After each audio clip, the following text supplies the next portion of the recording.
और इस वक्त हम आपको सीधे लिए चलते हैं आम आदमी पार्टी की प्रेस कॉन्फ्रेंस में। किस कारण से नहीं देती? इसके पहले जो सरकार थी उसमें कभी एनटीपीसी ने धमकी नहीं दी कि हम बिजली की सप्लाई बंद कर देंगे। एनटीपीसी का बकाया, एनटीपीसी दूसरे राज्य भी एनटीपीसी का बकाया है और दिल्ली सरकार से काफी बकाया है, उससे कई गुना ज्यादा बकाया है। उसके बावजूद उन राज्यों की बिजली नहीं काटी जाती, लेकिन दिल्ली में बिजली संकट जैसी स्थिति पैदा करने की बात आती है। और मजेदार बात यह है कि बिजली संकट की खबर बाद में आती है, भारतीय जनता पार्टी का प्रदर्शन पहले शुरू हो जाता है। 10 घंटे बिजली की कटौती होगी इस बात का पता सरकार को भी नहीं चलने पाता, भारतीय जनता पार्टी का प्रदर्शन शुरू हो जाता है कि बिजली का संकट है, बिजली का संकट है। जिस प्रकार से खिड़की एक्सटेंशन के मामले में सरकार को बदनाम करने की कोशिश की गई, ये हम सारे लोग जानते हैं कि पिछले 6 महीने से लगातार खिड़की एक्सटेंशन के स्थानीय लोग, वहां की जनता बार बार पुलिस को एप्लीकेशन दे रही थी, अनुरोध कर रही थी कि यहां पर ड्रग्स और सेक्स का रैकेट चलता है, इस पर रोक लगाइए। वहां भी महिलाएं रहती हैं, वहां भी बच्चे रहते हैं, वहां भी बहुत सारे लोग रहते हैं, संभ्रांत लोग रहते हैं। उस इलाके में अगर ऐसा धंधा चल रहा था तो उस पर रोक लगाने के लिए पुलिस ने कोई कार्रवाई नहीं की। और इसके बाद जब मंत्री इस मामले में उन लोगों की मदद करने के लिए जाते हैं तब भी पुलिस कोई सहयोग नहीं करती। हम लोगों ने एक वीडियो जारी किया, रेसिज्म की बात कही जा रही है, एक भी प्रमाण उसका नहीं मिला, जबकि सारे मीडिया चैनल थे, सब कुछ थे, वहां कोई प्रमाण नहीं मिला कि कोई रेसिज्म जैसी बात, कोई ऐसी घटना आम आदमी पार्टी के कार्यकर्ताओं के द्वारा अंजाम दी गई हो।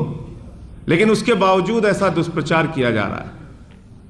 हमने एक वीडियो जारी किया जिसमें कार में बैठी हुई महिला एक हाथ में ग्लव्स पहनती है और दूसरे हाथ से ड्रग्स लेती है और ड्रग्स लेके उसको छुपाने की कोशिश करती है। वो वीडियो आप लोग कहीं भी देख सकते हैं, उसको डाल दिया है।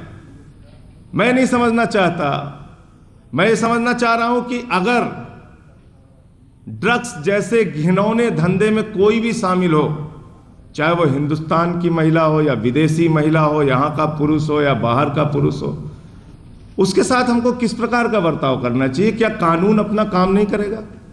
उसके साथ हमें बिल्कुल मारपीट नहीं करनी चाहिए, इस बात से मैं सहमत हूं।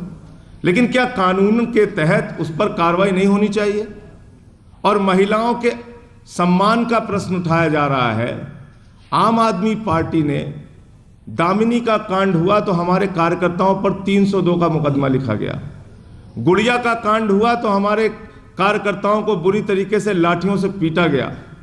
एक महिला के साथ गैंग रेप हुआ तो थाने में 17 कार्यकर्ताओं को पूरी रात मारा गया और उनको पेशाब पिलाने की कोशिश की गई। आप सारे लोग जानते हैं, अगर आम आदमी पार्टी महिलाओं का सम्मान नहीं करती तो मुझे लगता है कि हिंदुस्तान में फिर कोई पार्टी नहीं है जिसके मन में महिलाओं के प्रति सम्मान है। हमारे मन में महिलाओं के प्रति पूरा सम्मान है, लेकिन ड्रग्स जैसा कारोबार जिसने नौजवान पीढ़ी को बर्बाद कर दिया है, जिसके कारण हजारों लाखों माँ बाप रो रहे हैं, ऐसे काम में जो लोग शामिल हैं उनका समर्थन कैसे कर रही है बीजेपी और कांग्रेस? ये बात मेरी समझ में नहीं आ रही। कांग्रेस, बीजेपी ने ड्रग्स के धंधे के खिलाफ प्रदर्शन नहीं किया।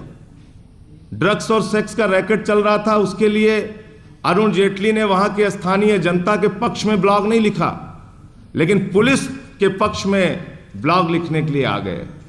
एक महिला को जिंदा जलाया गया सागरपुर में, उसके लिए अरुण जेटली ने ब्लॉग नहीं लिखा, उसके लिए बीजेपी ने प्रदर्शन नहीं किया।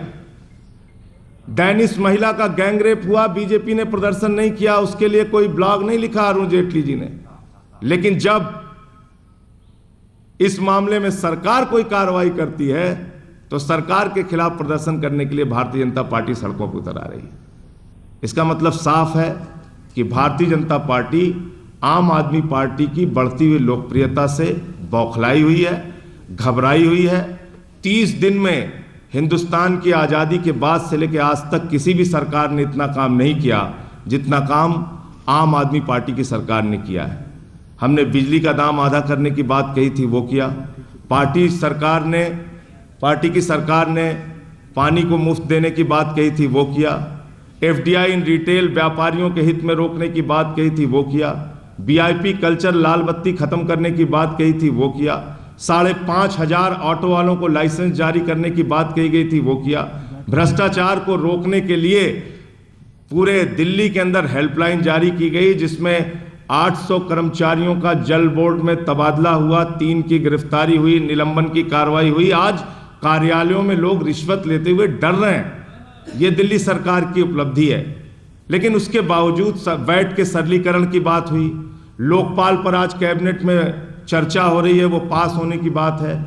84 के दंगों में, जिसमें पिछले 30 सालों से सिख समुदाय को न्याय नहीं मिल पाया था, उस 84 के दंगे में एसआईटी बैठालने की बात कही, और जिसमें कांग्रेस के बड़े बड़े नेता शामिल थे, वो भी बौखलाए हुए हैं, डरे हुए हैं कि क्या होगा। साथियों, बहुत साफ है ये कि आज जो परिस्थितियां हैं उसमें भारतीय जनता पार्टी के नेता अरुण जेटली, हर्षवर्धन और कुछ और नेता मिलकर दिल्ली की सरकार को गिराना चाह रहे हैं।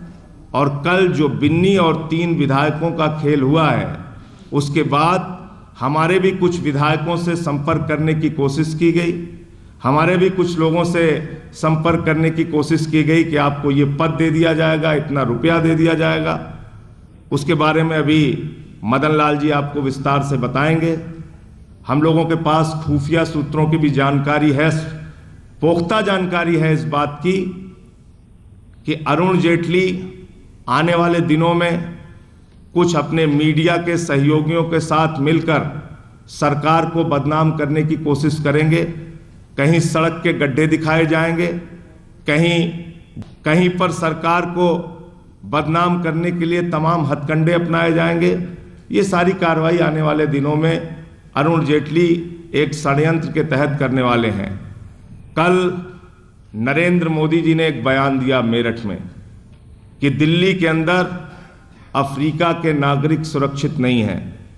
मैं पार्टी की ओर से पूरी जिम्मेदारी के साथ कहना चाहता हूं कि अगर अफ्रीका ही नहीं, देश किसी भी दुनिया के किसी भी हिस्से के नागरिक को दिल्ली में कोई असुविधा होती है, उनके साथ कोई गैर कानूनी ढंग से पेश आता है, तो उसके खिलाफ सख्त कार्रवाई होनी चाहिए, चाहे वो आम आदमी पार्टी से जुड़ा हुआ व्यक्ति ही क्यों ना हो।